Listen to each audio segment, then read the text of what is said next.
Hey, yo, it's me, Pops Van Marmalade, and you're watching the Comics-Related Madness Network.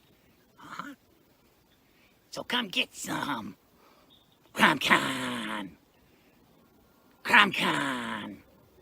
Hey, we want to shout out to our sponsors, Daytona Beach Comic Con. If you are a fan of comic books, if you're a fan of comic book conventions, and if you like meeting comic book creators and getting comics and comic-related stuff, then you need to make your plans to attend Daytona Beach Comic Con.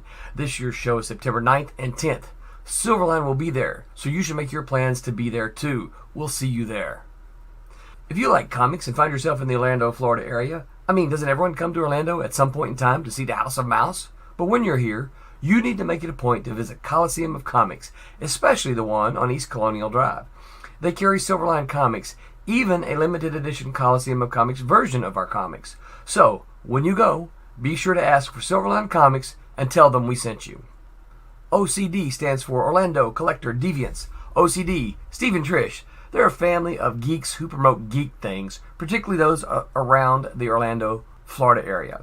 They're big supporters of Silverline, and we think you should be supporters of theirs too. Go give them some love. If you are an independent comic book maker and you need to get your independent comics made, you need to look no further than Kablam! Kablam Digital Printing. They print our books, and they do a bang-up job. They're not only trusted by Silverline, but many, many independent comic book makers. Head on over to kablam.com and see for yourself just how easy it is to have your comic printed by them. And tell them Silverline sent you. Hi, this is Tim TK, host of That Silverline Show on Tuesday. Join us at 11 p.m. Eastern, 8 p.m. Pacific every Tuesday night as we discuss pop culture and the joys of making comics. Hi, I'm Barb Kilber, co-host of Silverline's Wednesday Wham. Join us each Wednesday night as we discuss comics, literature, movies, and anything else that may catch our attention. I'm Roland Mann, and I host Silverline's Silver Sunday. Join me every Sunday at 8 p.m. Eastern as we make mine Silverline.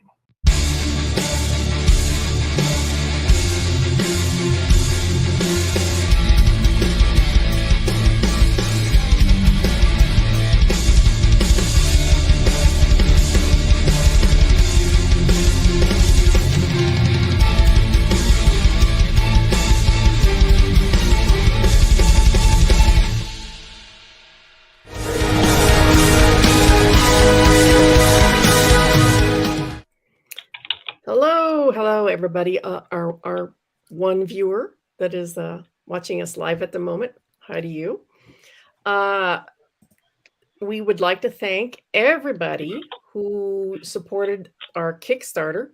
It was successful. So thank you for that. It was for Teen Beetle, and we very much appreciate your patronage. Don't forget also that we have books in previews, so go to your local retailer and ask them to carry Silverline books. And Martin is a great cheerleader for that, aren't you, Martin?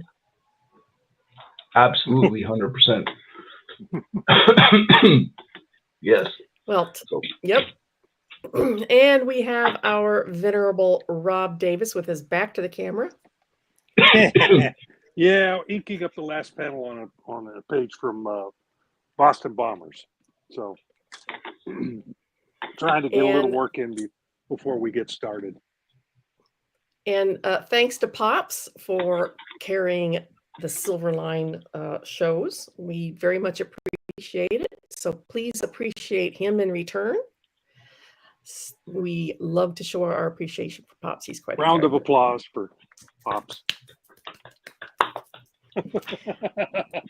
All right. Well, tonight's topic is pet peeves. Now, I'm not talking about, the husband not putting the cap back on the toothpaste or shutting the toilet lid. Anytime, Pops. We're talking about pet peeves in comics and literature. So we're not sticking specifically to comics, mostly to comics, but we have some generalized pet peeves too. So I'm going to start it off tonight and ask you what you guys' opinions on these, and if these are pet peeves, and if you have pet peeves of your own. Okay. Are you ready? All right. Anytime. Take it away. We'll dodge. All right. Well, one of my first pet peeves is when comic book jumps from publisher to publisher and they restart the numbering system all over again. This was a big problem for me with Strangers in Paradise because it started out at oh God, what's Is it Kamiko? No. No. Can't remember. Then it went to Abstract. Ben Dunn's company. Right. Arctic Press. Arctic. It started out at Arctic Press or Antarctic Press, and then it went to his own imprint, Abstract Studios, and then it went to Image, and then it went back to Abstract, and they restart them all, the numbering system every time to do that. So when I went to gather the entire series, I was completely lost. I was like, what the hell am I looking for? When I did that, I looked at on the Indicia page for the year. It's the only way I could figure it out because I ran into the same thing. Yeah, they're all out of whack, and it's super frustrating. I ended up spending like an hour Googling to find out what order the damn books go in. So I really dislike when numbering systems get all out of whack. And they didn't used to do that. Independent publishers, if you jumped ship from one to another, they would keep the numbering, but they stopped. There's this hang up about it having a number one. Yes. That supposedly pump sales up. Well, maybe a little, but yeah, I just keep the numbering, or just don't number them at all.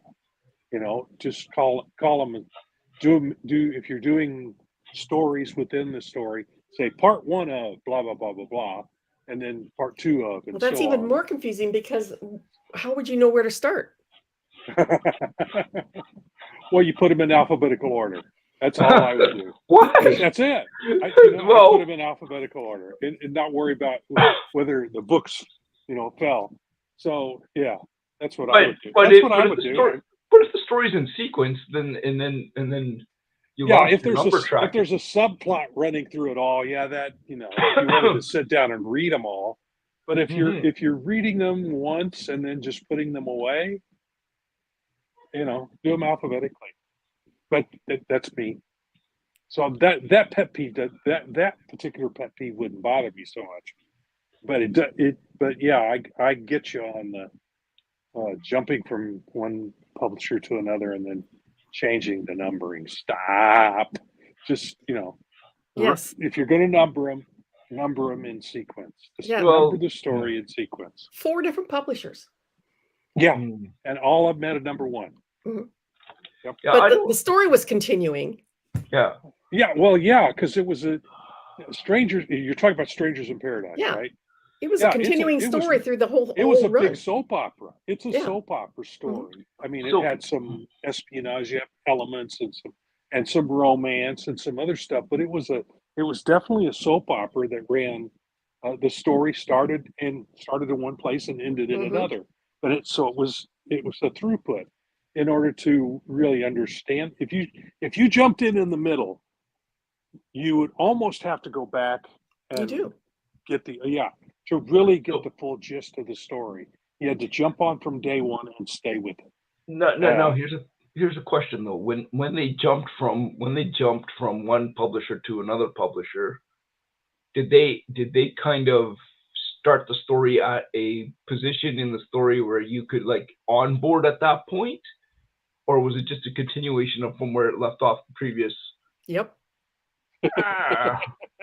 There might be a recap on the inside front cover. That was it. So yeah, jumping it's a pet peeve.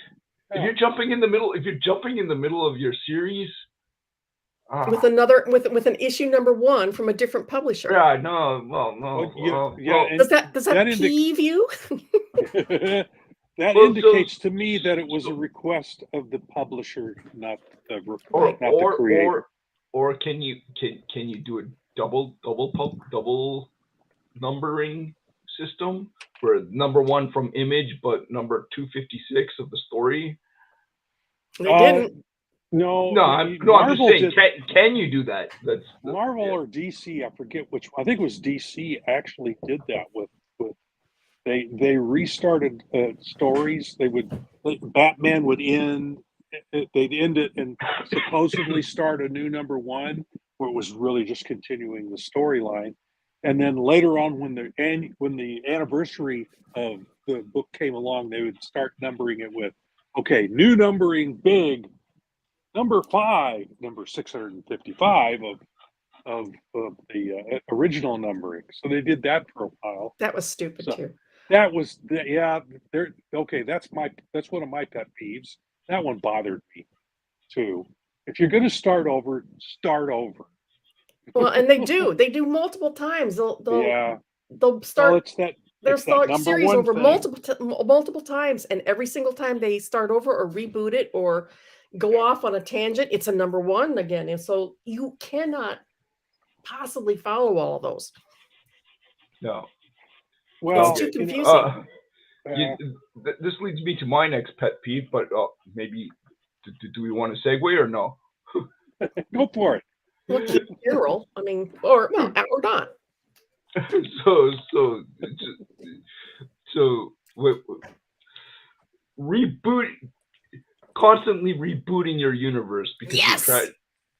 Yeah, no, it's like, and then losing sales because nobody knows what you're talking about anymore because it doesn't no longer adheres to the historical roots of what your character is. Yeah, so that's my pet peeve. Like, just okay. Not only do they reboot, but they retcon.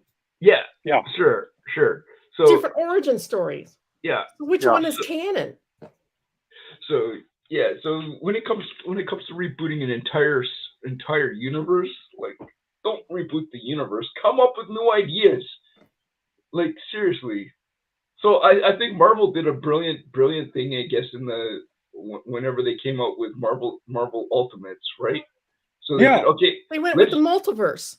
This is first 616. Well, I mean, DC has multiverses too, but the idea was that, okay, we want to reach an audience that doesn't know Marvel, so let's make Marvel Ultimates, and then we'll make that into another using the basis of what Marvel is, but we'll create a different space. Yeah, the problem with that though is that after 2 or 3 years, you've got all this backstory that you have to have in order to know what's going on in today's comic book. So, so they ran into the same issues they had with the original Marvel universe. So it's I don't know what the answer is, but that's a pet peeve. Big one. Reboots and retcons. Big pet peeve of mine is that instead of rebooting, why don't you just tell good stories? Yeah. Right. Yeah. Make sure you have an editor. Make sure you have an editor that actually reads the story so you can actually connect them properly. Well, and I think part of the problem is this huge dependence on what's happened before. That's important to you can actually tell stories without having to reference every freaking thing that happened before. Just there should be a basic story about a character, and then you tell stories about that character. You don't want to see that little box in the corner that says "See issue 413." Yeah, I mean that was okay back in the early Marvel age when there were only 8 books coming out from Marvel. So if you referenced another one, except the problem was that the distribution of comic books at that time was so bad that sometimes you couldn't find that issue anywhere, even when it was supposed to be on the stand. One week you get your Marvels, the next week you get your DCs, and then there might be a skip. You might not get anything, and that was a week that the book that you've been following wouldn't show up on the stand that you expect, and it wouldn't show up at all. Yeah, and this comes from somebody who used to refill his Spinnerax at the Rexall drugstore. There was only so many copies, and maybe my boss only order, because he didn't follow comics. He doesn't know what's popular. He would only order 3 copies of Superman, and they'd be gone. And then some kid would run in. I gotta have Superman. We're out. Sorry. We're out. Yeah. We're out of this month's. Distribution was really spotty back in the 60s and 70s. When the direct market came in, that changed. You could find your comics at the comic shop. In fact, when the direct market came in, comic shops ordered extras so they could put them in the back issue box and sell them at a jacked up price later. So, but I think the profit margin is so thin in comic books today that I know my local comic shop does not do that. They don't have a back issue box. Yeah. They just order what customers come in and ask for, maybe 1 or 2 extras. And back in the day, the spinner racks is where the small town kids could find their comics. Like me, I lived in a little Iowa town, or outside of a little Iowa town. And the spinner rack was it. The spinner rack at the local Rexalls, which is where I worked. If you wanted to find a comic book shop, you'd have to drive to Iowa City, and maybe find one there. I don't even know. They didn't even exist when I was a kid riding a bicycle. You had to find it in either the grocery store or if you're in a little town, you maybe had 1, maybe 2 grocery stores. And one. I think we had 2. And we had a neighborhood grocery store that had a spinner rack, but we also had a big it's consumers market. It doesn't even exist anymore. It's gone away. But they had a long wall of magazines and comics all down. They didn't have spinner racks. They had a display where I would go while my mom was shopping. I'd sit down and read comics off the rack while she was shopping, and then I'd pick up 1 or 2 and take home with me. But you might have to travel to 3 or 4 different places if you had them to get the comics you were looking for. Yeah. And sometimes they were out. They'd sold them all. Yep. That leads me into one of my next talking about the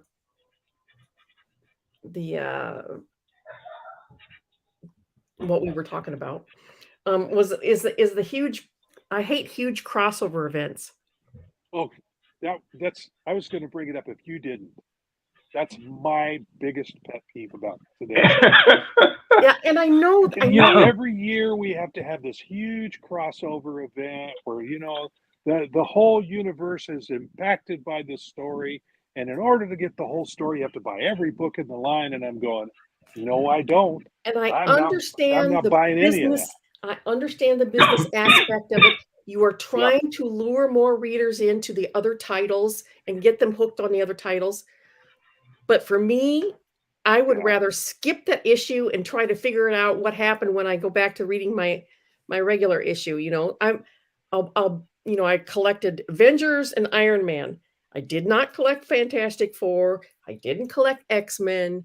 I didn't collect, the other Marvel titles, but the crossovers would go all through all the books. And I'm like, all right, I'll just skip Fantastic Four and X-Men. I'm not going to buy them.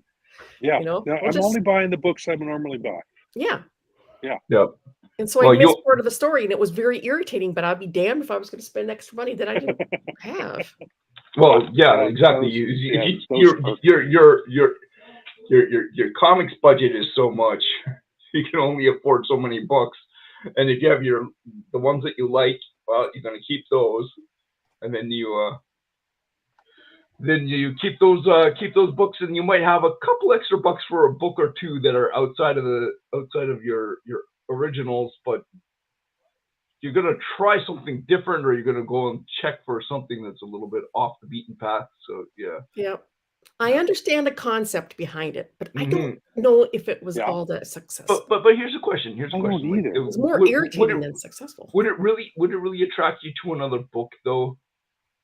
The crossover event, like if you weren't reading that book in the first place, let's say the illustrator and the author are not people you particularly care about anyway. Right. And they don't tell stories you like to read. Yeah. I mean, yeah. So, I mean, maybe you might pull in, but like if you're already maxed out, yeah. Now, do I think the crossovers were a complete pet peeve of mine? I thought some of them were successful. The Batman ones back in the 90s some of them were pretty good. The Death of Superman. But they did them. But they did them. But they did them. Yeah. But they did them in such a way that you didn't necessarily need to have all the books to fill in the story. But you needed certain books to fill in the story. But you didn't have to go and switch over to the entire. I did like the fact of that, especially the Superman titles, and I think the Batman titles did this too, was that they had four Superman titles. Every week, part of the story would come out. You know, first was Adventure Comics, and it had this. Action Comics, it had the next chapter in the story, then Superman, and then whatever the fourth one was, Man of Steel, I think it was. So that I kind of liked, but these company-wide crossovers annoy me no end. The only time I ever did that was Death of Superman, and that was like 6 or 8 issues leading up to the actual death, and then funeral for a Friend, which was the 6 or 8 issues after the death. Right. It's the only time I actually collected all of the crossovers. Yeah. Now the only one that the big event crossover that I enjoyed reading was Crisis on Infinite Earths. I enjoyed that one because it was essentially they were trying to reboot the whole Superman universe. They brought in new creators. John Byrne was involved. So and that one I think worked. And since it was successful, then every comic book company in the world wanted to do the same thing. And we get it every year. We get another one of these huge crossovers. Anytime somebody's got something that works one time, everybody jumps on the wagon and drives it into the ground. Well, kind of like. But we're complaining about 1986 here now. Have they it still happens. Anytime somebody does a successful, which was a great year for comics. Some of the fantastic, best written comics that have ever came out in that period. The 86 and in the next 4 or 5 years. Especially, there was some really good stuff that came out in that era. But that does not preclude the same situations going on right now. They're still doing retcons. They're still doing. Get a new idea, guys. Get a new idea. But are they still doing like the company-wide crossover every summer? Yes, they are. Every summer. One just got announced for I forget whether it was DC or Marvel. See how interested I am. Just announced a crossover happening in the next 6 months. So yeah. Hey, Grey Wolf. Hey, Grey Wolf. Right. And that's another thing that leads me into the next one is that why does every storyline have to be a world-shattering event? Yes, you know, every storyline tries to top the last one. We can't keep that momentum up. You cannot keep that kind of storytelling up. Why must everything be all or nothing? Why can't we just have some regular stories? Again, this falls back to good. Every once in a while, you know, you need to come up from the heavy stuff and have a little fun. Yeah, and I think that's the thing. There's not enough. There's not enough fun in comics anymore. If I were the head editor at either of the big two, I would say one world-shattering event a year, and just the rest of the time, just have good storytelling. Tell a good story. Tell a good story. Yeah, I mean, there's plenty of stories to tell that doesn't have to be, you know, we have to do this or the whole world's gonna go up in flames. You know, there's plenty of other evils to combat out there that isn't world-shattering. It's like you were talking about a while back about Justice League and how it was a fun and funny comic. Yeah, and they had their evil villain of the week, Yeah, but they had also every once in a while they had an earth-shattering problem they had to solve. But in the meantime, the books were just fun and funny. yes. So, but up against, every once in a while they'd have to go up against it. But in between, they had a little fun. They had And, their yeah, irritating villains that they had to take care of, and while figuring out, not, try not to irritate each other at the same time. And Ice and Fire would go off shopping and do shit. It was fun. It was fun. I loved it. Yep. Can you think of anything else, Martin, that you have a big pet peeve of? Well, I think I mentioned this historically. One pet peeve I have is if you have somebody who's very stylistic in their art, and then you decide that, okay, now we're going to change the art team, and you're like partway through the story and the art team has to change, and then all of a sudden the art is just so radically different than the previous guy. You're like, what just happened? Like, it's too jarring. It throws you completely out of the story. You're like, whoa, okay. At least find somebody who's a transition in the middle somewhere. Like, but I mean, I do understand the business side of it. Sometimes you can't find an artist, or you can't find somebody who's similar or similar enough that you can kind of transition out of the. But yeah, so yeah, when the Avengers went from first, Jack Kirby drew the first 8 issues, and then Don Heck did I don't know how many issues after that. But he was a transitional figure. He was still Kirby-ish. But then suddenly John Buscema came along, and the style was so different that I actually stopped getting the book for a while because it threw me off. I came back to it later because I began to appreciate what he was doing, but it was such a jarring change that I actually stopped buying the book. Which was the Avengers. I mean, that was my book when I was a kid. So this also goes for writers too. So like if the writer has previously set a precedent in the previous, like, so he set and established a tone for like 70 book run, right? And then you bring in a new writer, and that new writer wants to bring in some new elements into the story. That's all well and good, but don't just ram it in like right away, and then all of a sudden like totally alter the behavior of your main character and like radically shift them from what's been presented like for 2.5, 3, 4, 5 years, or at least have a really good excuse for it to happen in the story. Right. It just for it to suddenly change. For no reason, that makes no sense. Yeah, and I realize that writers, they want to brand something as their own and stand out from the crowd. But to jump in the deep end right off the bat instead of easing in is very jarring. It will piss off a lot of people. Yeah. So I bring this up all the time because it was my favorite comic at the time was Nightwing with Chuck Dixon and Scott McDaniel. A fantastic run. And they established like this core principle of how the character acts, behaves, how he thinks, how everything, and then there was like a Nightwing annual, and somebody like totally made Nightwing not act the way Nightwing was acting in the rest of the, like, I was like, what? What just happened? That's not Nightwing. I don't know who this character is. He's wearing the costume. They dug an inventory story out and slapped it in there. Well, it wasn't really, but it was like, he's wearing the costume, but this is not my Nightwing. This is not who I believe Nightwing to be. This is not how I think of him.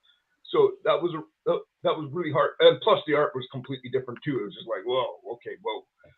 When they changed from McDaniel to the new artist, and I think Chuck Dixon left the book at the same time.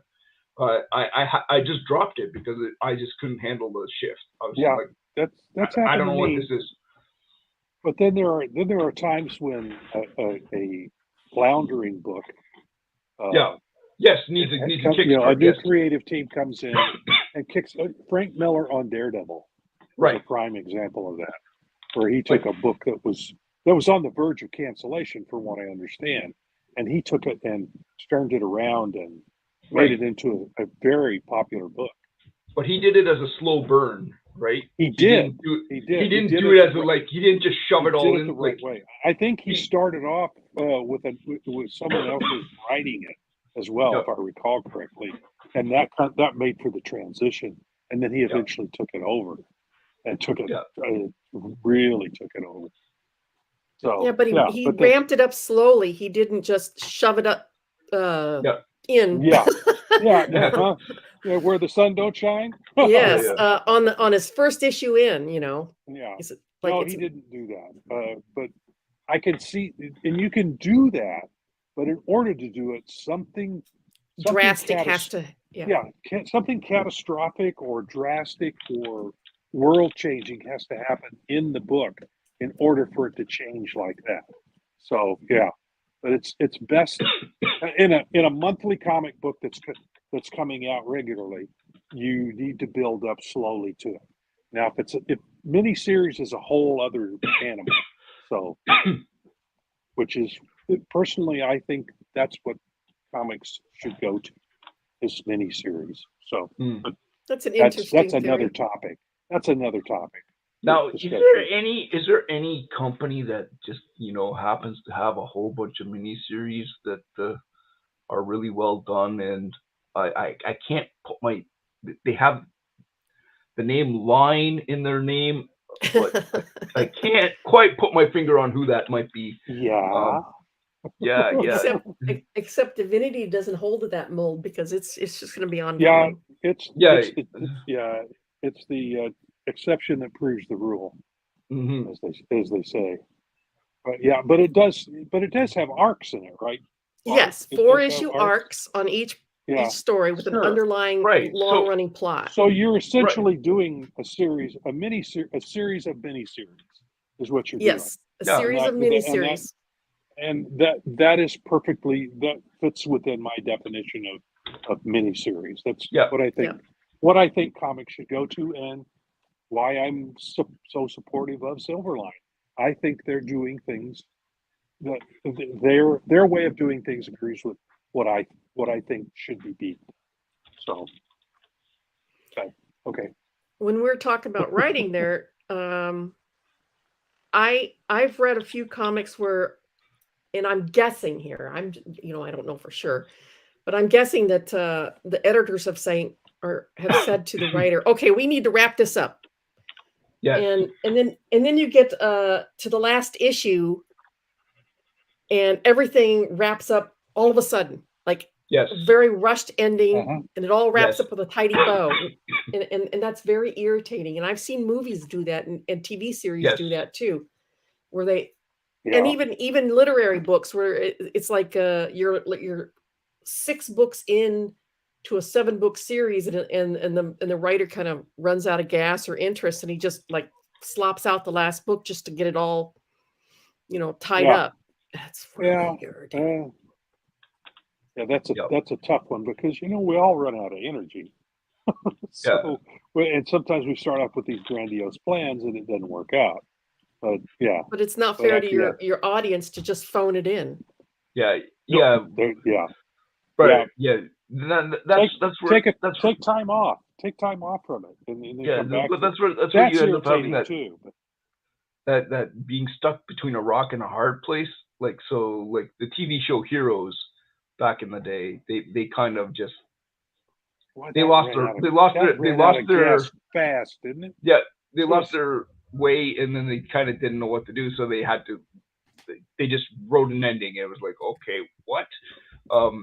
The other show that I think kind of also lost the plot a little bit was Lost, right? I did not watch the series as a whole, but watching the end of it, I thought like, what is this bonkers ending? Like, none of it makes sense. It's just like, what is going on? I mean, I guess it kind of has some sort of connection to the stuff that was, but you could feel that it was like really kind of like, you could feel that they weren't given the time to do what they wanted to do.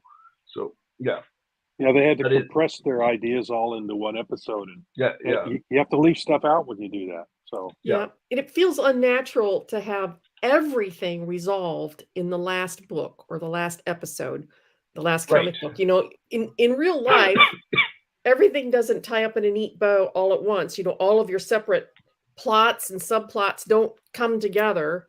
Yeah. They drop off gradually, and if you had some forewarning, at least, you'd wrap up your subplots one book at a time until the last book, and then you'd wrap up the main plot on the last book. Yep. It'd be more satisfying. But I don't know. That's just a peeve. Well, it's because it's a business rather than an art form. So Yeah. I mean, it is an art form as well, but it's not predominantly an art form. It's a business first. Well, I've And also the art seen form that second. in stories where the writer just gets tired of the story and he just wants to get it over Yeah. with. Yeah. Yeah. Well, but it also depends on what the reason the artist had for doing that story, right? Was it just to make a quick buck, or was it to actually tell what they wanted to do? Sometimes they have to fill in and they have to do their job, and then they're like, yeah, okay, well, I didn't really care for this in the first place, so yeah, get me out. And sometimes it's biting off more than you can chew. Right. You have grand ideas, and it's spans multiple issues or multiple books, and by the time you're 3/4 of the way through, you're bored with your own characters and you're bored with your own stories, and you've lost interest in it, and you just want to get it over with and move on to the next, because you've already got any inspiration for another story. Then it's just burning a hole in the back of your head. In the back of your mind, and you want to get to the new one because you're perfectly bored with the old one and you just want to wrap it up. Yep. I've been there, So here's the big one. Uh-oh. If you die, you stay dead.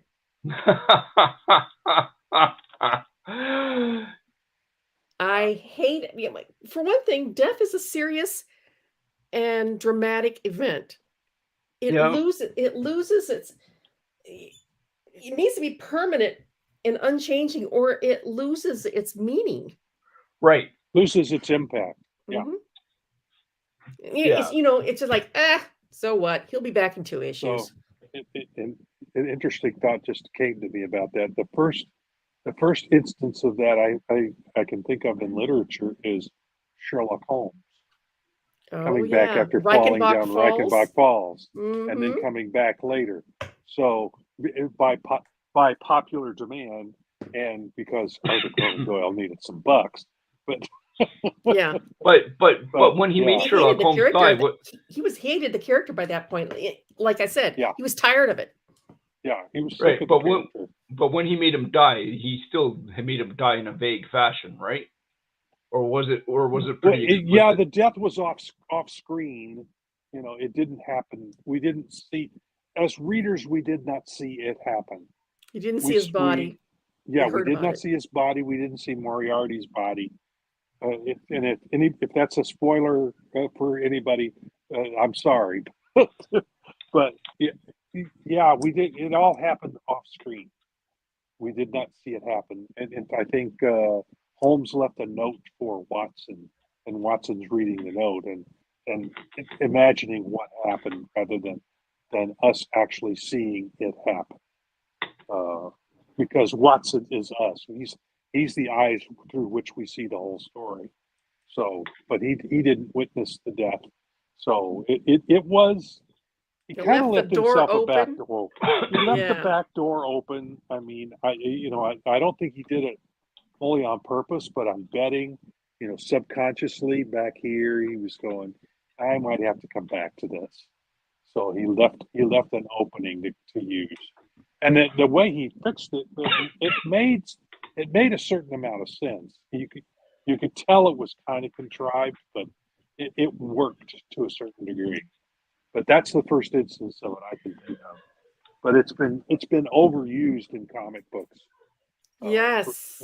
Nobody. It's not a serious issue at all. It seems like in comic books, it's like, he's dead. It's not going to matter. He'll be back. Did they ever bring back the first Captain Marvel, the male Captain Marvel? I think he died from cancer, if I remember correctly.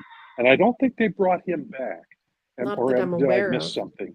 As far as I know, he's one of the few big That stayed dead. big characters that stayed dead.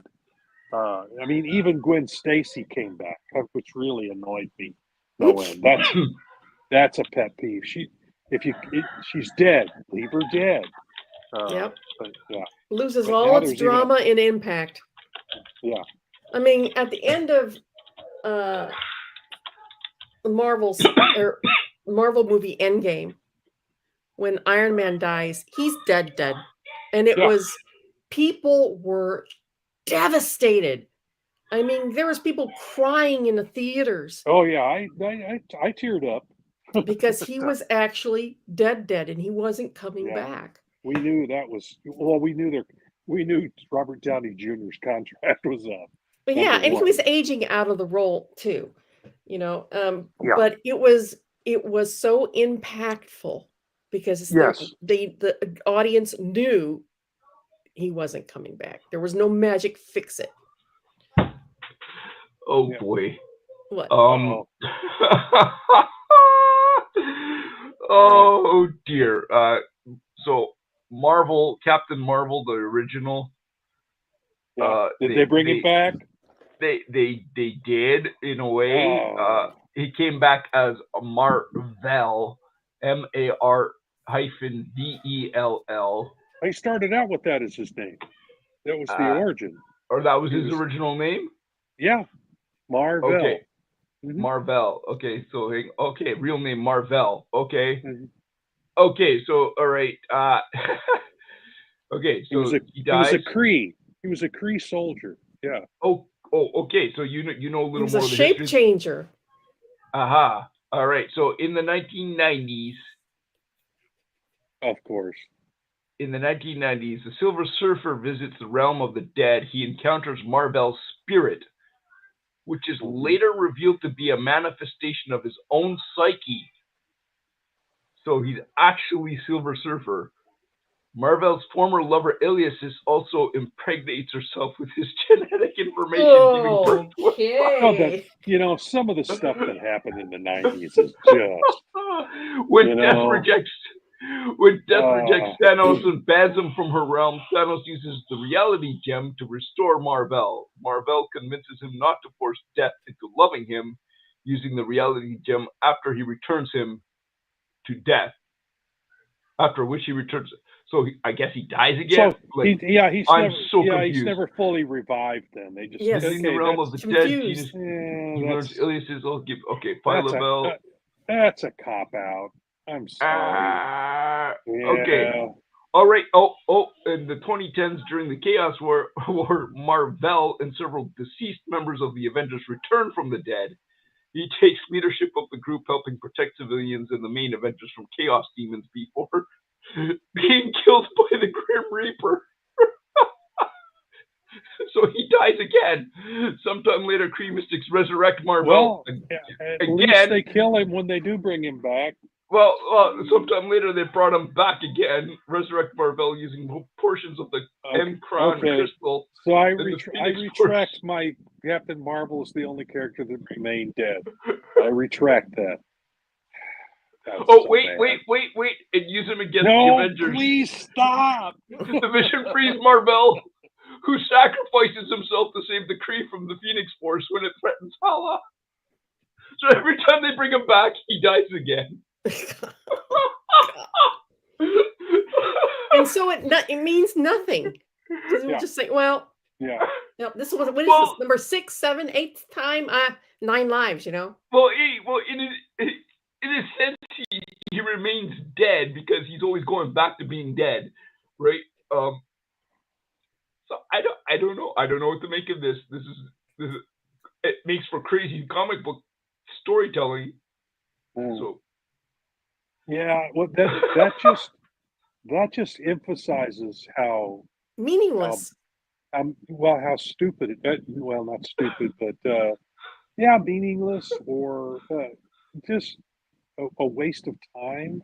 It takes the impact out of Death completely. It's a cliche in comics. No one stays dead. That's right. So in comic books, no one stays dead. And of course, the death of Superman didn't help that any. No. Although I thought that whole story, we all knew he was coming back. We were waiting to see how he was brought back. Mm-hmm. It was interesting in that way. That's about But so it was handled better in that than some of the others are. But boy, Captain Marvel. Yeah. Speaking of dying, again, Tony Stark dies at the end of Civil War, which segues me, and he gets resurrected, of course. Segues into one of my next pet peeves, which is heroes fighting heroes. I don't like it when you have teams of superheroes fighting another team of superheroes because they're heroes. By definition, they're supposed to be the good guys. But they're supposed to be fighting the villains. But if they don't know the other side's the heroes, then what? Well, these guys knew each other. They just disagreed. Okay. So they duke it out instead of talking it out, Right. I don't like. Yeah, I know that, but I don't like my heroes fighting each other. I agree with you. I didn't purchase or read any of Civil War. Well, it's not just Civil War. There's other storylines too where you get teams fighting other teams. Yeah, that whole concept just. Well, sometimes it's cool. I didn't care for it at all. Sometimes it's cool to see who's the strongest, and who's better and smarter, and. Well, that's the whole purpose. Yeah. It's just to see who's got the biggest. Yeah. Cojones? Yeah, but I mean, but when we were kids on the playground, everyone was like, "Who's stronger, Captain Marvel or Wolverine? Who's stronger? Who's got this? Who's got that power? Thing or Incredible Hulk? Could Batman take out Superman? Yeah. So it's fun sometimes, but I kind of get your drift. Yeah. Well, we're going to switch here in the last 15 minutes, a little less. We're going to switch to real life pet peeves. In comics, and my biggest one is ageism. You can't possibly be a good writer, a good artist because you're too old. Okay, yeah. And that's a huge issue. I think is that you get to be a certain age and you're not cool enough to do comics anymore. Because you're not with it, or you're too out of the loop, or whatever like that. What does that have to do with your quality of writing or your ability to do good art? To tell a good story with imagery. Yeah. There's a huge ageism problem in comics. I mean, there's a few. Obviously, I agree. Yeah. There's a few exceptions to the rule, obviously. I mean, like Walt Simonson's and stuff like that are eternal, but that's a very rarefied layer of the few older artists that are able to maintain. Well, it can be argued that at age, what was it? Kirby was 50s or 60s when he created the Fourth World stuff over at DC. Some of his most creative work was done in the later decades of his life. So yeah, that's BS. But Grey Wolf, I'm 65 also as well. So, all right, I got you both beat. I'm I know how. I'm 70. I just turned 70 in August. So I'm still a baby. You get to you go out to you try to go to Marvel or DC or a lot of comic books. I'm not just talking about Marvel and DC. And they're like, well, we're looking for the next big hot thing, and it's usually a young artist straight out of young guy, young guy with a lot of enthusiasm. Well, okay, so I'm going to throw a monkey wrench in here. Okay. Okay. That's what we're here for. Okay, so there is something to be said for the guys who have been around for a long time, because they have the groundwork, they have the ability, they have the experience and skills. Yes, that's what I'm trying to say. That informs all the stuff that's come before, or is now in existence. But on the flip side of that, what happens is there's also the culture or the age bracket changes, and the style of the art is now reflecting a different category of people. So it isn't necessarily that the older person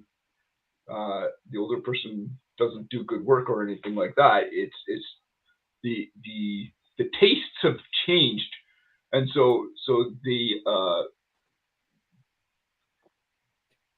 but then this is where you get into really weird territory, and that sometimes the taste is just lipstick on a pig, and the person is all style with no substance, right?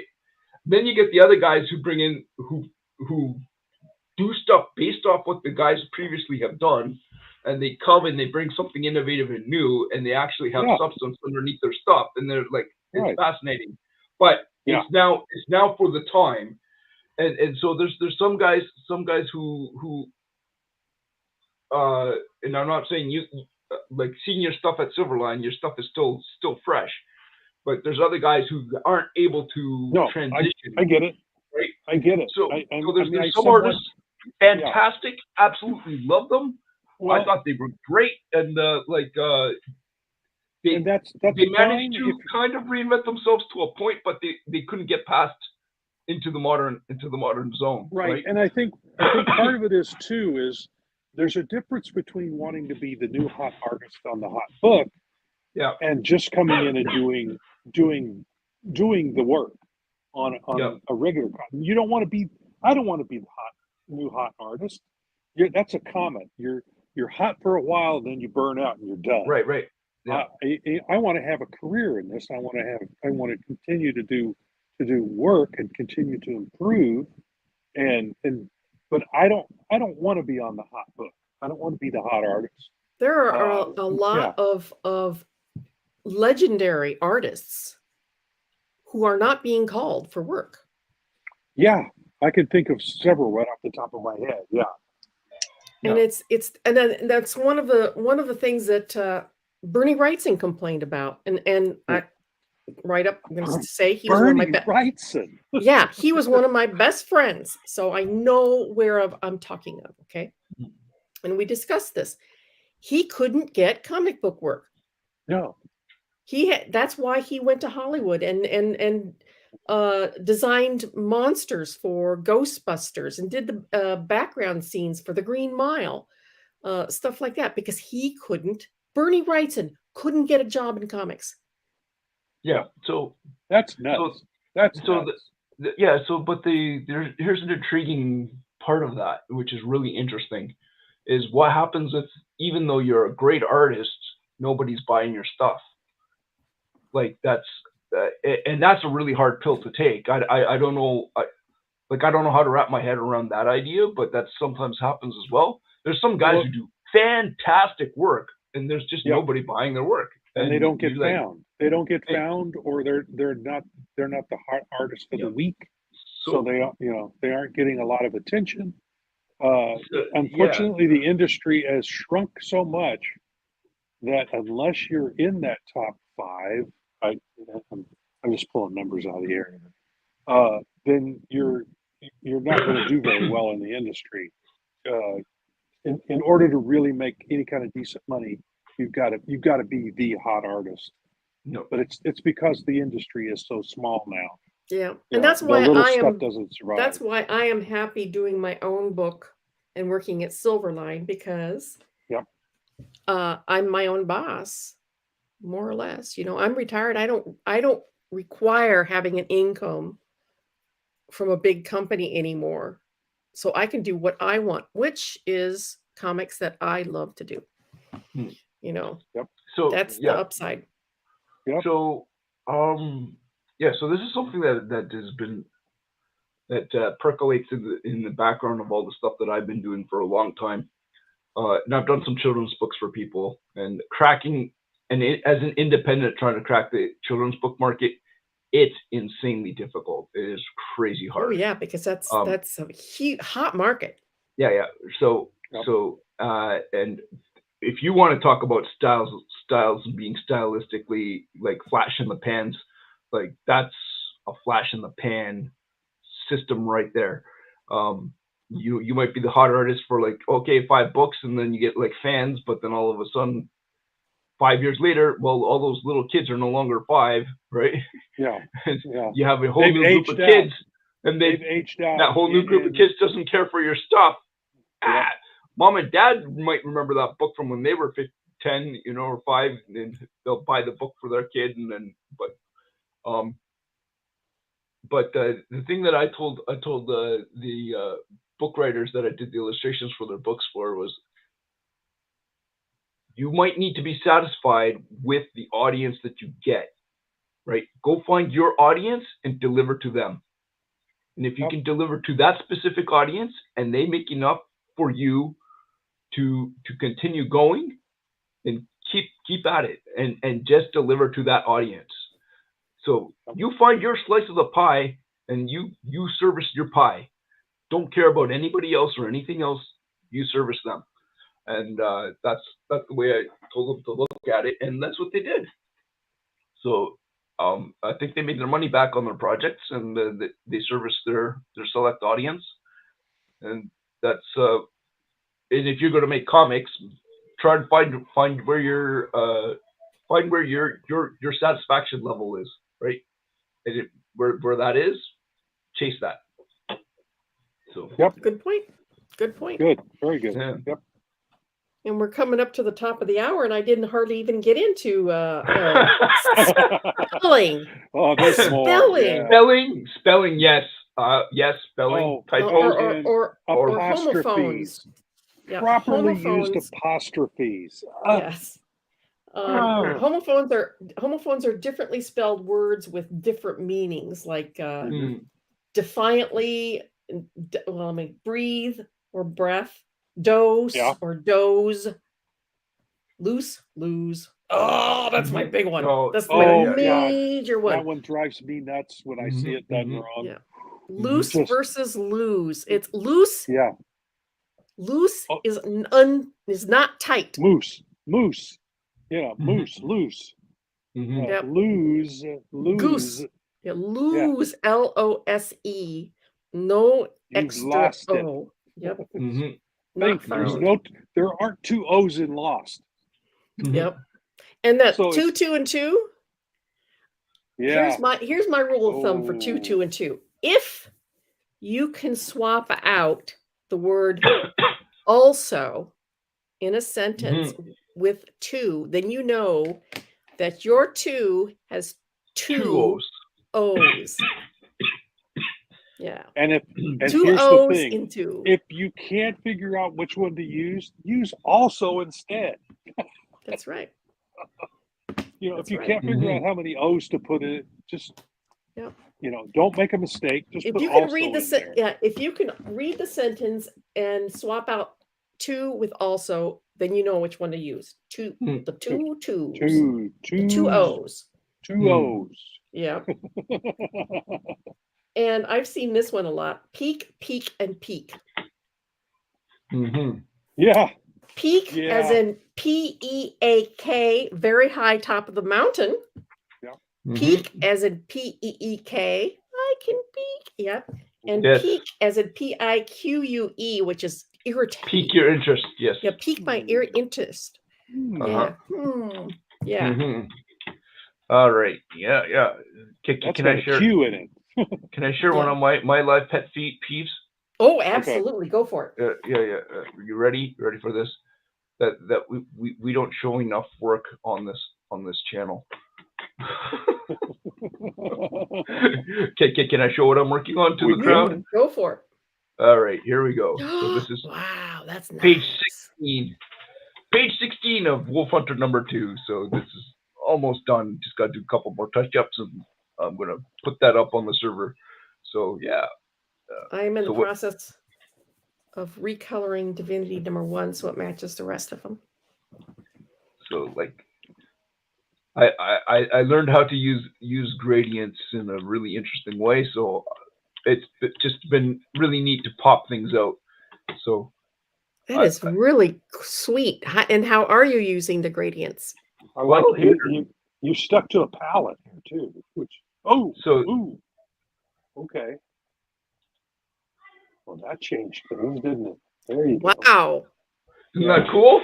That just has so much more mood to it, right? So yeah, it works much better. Yes. So it's like, okay, and you, like I said, you stuck to a certain palette. Yeah, that really works on that whole page.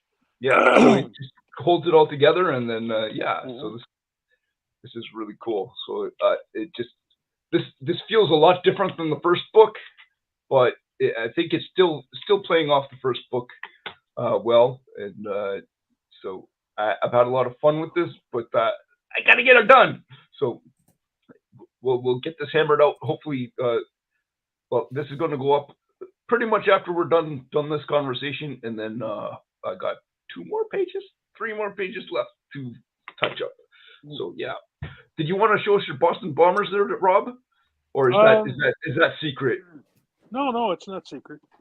Well, down it goes.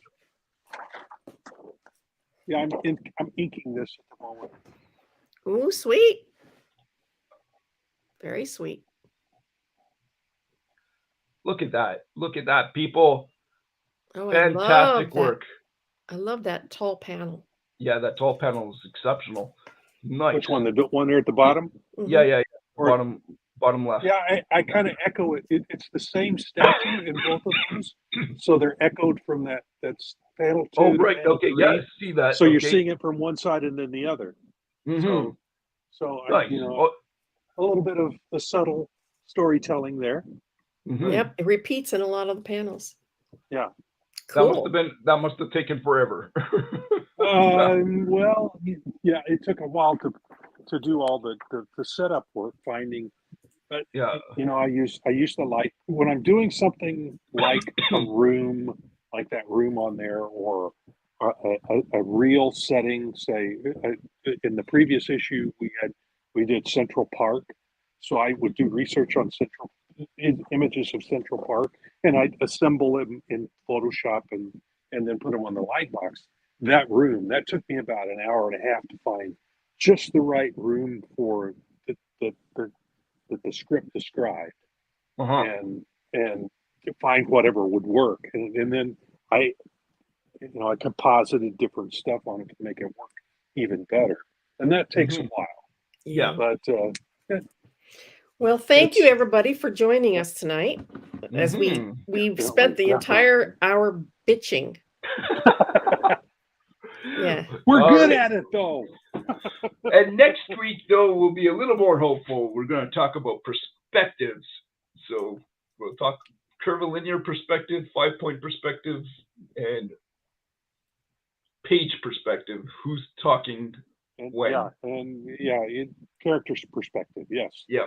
So we'll give that a shot, and then maybe we'll throw some other perspectives around too. We'll see what happens. All right. And as we like to say at the end of each one of our shows, make mine Silverline. Hey, I'm G-Rod. Make mine Silverline. You heard me.